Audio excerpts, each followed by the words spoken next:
July 31వ తేదీ 2025వ సంవత్సరం గురువారం. ఈ వీడియోలో కోలార్ టమోటా ధరలు ఎలా ఉన్నాయో ఈ వీడియోలో తెలుసుకుందాం. ఇక కోలార్లో చూసుకుంటే వేలంపాటలు అయితే ఇంకా జరుగుతూనే ఉన్నాయి.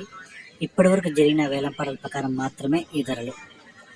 కోలార్లో 15 కేజీల బాక్సులు మూడో రకం కాయలు 150 రూపాయల నుంచి ప్రారంభమై 200, 250, 300, 350 రూపాయల వరకు అయితే పలికాయి. రెండో రకం కాయలు చూసుకుంటే 350 రూపాయల నుంచి ప్రారంభమై 400, 450, 500 వరకు అయితే పలికాయి. ఒకటో రకం కాయలు చూసుకుంటే 500 నుంచి ప్రారంభమై 520, 540, 560, 580, 600 వరకు అయితే ఒకటో రకం కాయలు పలికాయి. ఇక కోలార్లో ఇప్పటివరకు జరిగిన వేలంపాట్ల ప్రకారం టాప్ రేటు 680 రూపాయలు, 680 రూపీస్ కోలార్ టాప్ రేట్.